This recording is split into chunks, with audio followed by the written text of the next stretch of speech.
नमस्कार मित्रांनो, स्वागत आहे तुमचं पुन्हा एकदा गीता स्टडी झोन या माझ्या यूट्यूब चॅनलवरती। आज आपण बघणार आहोत शब्दांच्या जातीमधला पहिला भाग कोणता? नाम। आता नाम हा शब्द कुठून आलाय याचा कधी आपण विचार केला आहे का? नाम हा शब्द संस्कृत भाषेमधून आपल्या मराठी व्याकरणामध्ये आलेला आहे। आता नाम म्हणजे काय बघा, व्यक्ती, वस्तू, पदार्थ, प्राणी, गुणधर्म आणि ठिकाण यांच्याच नावांना काय म्हणतात? नाम असे म्हणतात। आणि ही व्याख्या कोणी काढली माहिती का? अरविंद मंगळूरकर हे काय मराठी व्याकरणाचे तज्ञ आहेत, त्यांनी ही व्याख्या काढलेली। आता त्यांनी काय सांगितलं व्याख्यामध्ये की जे काही वस्तू दिसत आहेत किंवा जे काही प्राणी दिसत आहेत, जे काही ठिकाण आहेत त्याच्या सगळ्यांच्या नावांना काय म्हणतात? नाम म्हणतात। आता नाम हे काय गरजेनुसार बदलत असते, म्हणजेच काय तो त्याच्यामध्ये विकार होत असतो। आपले जे मोरोकेशव दामले आहेत हे सुद्धा काय मराठी व्याकरणाचे तज्ञ आहेत। मोरोकेशव दामले यांनी कोणती व्याख्या केलेली? म्हणजेच वास्तविक किंवा काल्पनिक सृष्टीतील कोणतीही वस्तू दाखवण्यासाठी जो विकारी शब्द वापरला जातो त्याला नाम असे म्हणतात। आता त्यांनी काय सांगितलं व्याख्यामध्ये सांगितलं, जो विकारी शब्द वापरला जातो त्यालाच काय म्हणतात? नाम असे म्हणतात। आता जसं मी सांगितलं की वाक्याच्या गरजेनुसार आपले काय नाम बदलत असते, ते कसं हे बघा। उदाहरण बघा,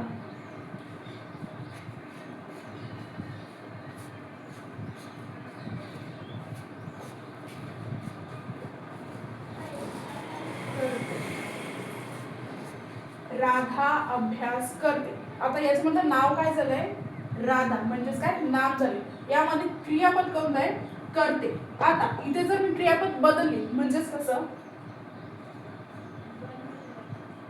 केला, मी करतेचं काय केलं? केला। आता असं येऊ शकतं का राधा अभ्यास केला?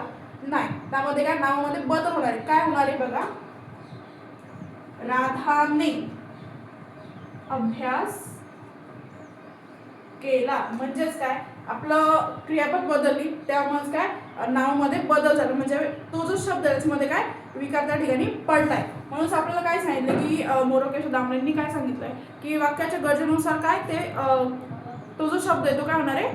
चेंज होणार आहे। मराठी व्याकरणात नामाचे 3 प्रकार आहेत, ते कोणते कोणते?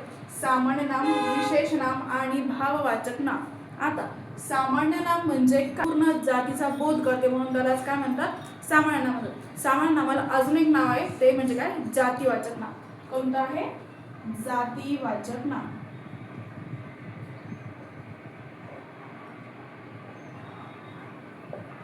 तसंच विशेष नामाला एक नाव आहे, ते म्हणजे काय? म्हणजे विशेष नाव म्हणजे काय? एखाद्या व्यक्तीला दिलेलं, एखाद्या वस्तूला दिलेलं एक विशेष नाव असतं, म्हणून त्याला काय म्हणतात? व्यक्तिवाचक नाव असे म्हणतात। कशाला? विशेष नावाला व्यक्तिवाचक नाव असेही म्हणतात।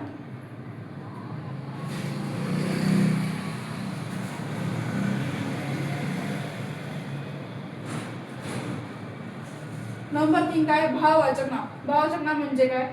जे कल्पनेने आपण मानला जातो किंवा आपल्या कल्पनेमध्ये जे जे नावं असतात ते म्हणजे काय? परी झालं, त्यानंतर राक्षस, देव, आपण काय हे काल्पनिक नाव आहे यांना म्हणजे हे जेव्हा आठवतो तेव्हाच काय हे भाववाचक नाम त्या ठिकाणी तयार होत असतं, त्यालाच काय म्हणतात? गुणवाचक नाम असे त्या ठिकाणी म्हणतात। गुणवाचक मध्ये म्हणजे काय येऊ शकतात? श्रीमंती येते, गरिबी येते, आपुलकी येते, प्रामाणिकपणा, इमानदारी, हे सगळे शब्द कशा आहे? एक काल्पनिक आहे, त्यामुळे श्रीकाशामध्ये आलेले गुणवाचक मध्ये आले। गुणवाचक आले त्यामुळे काय ते भाववाचक मध्ये देखील आलेले।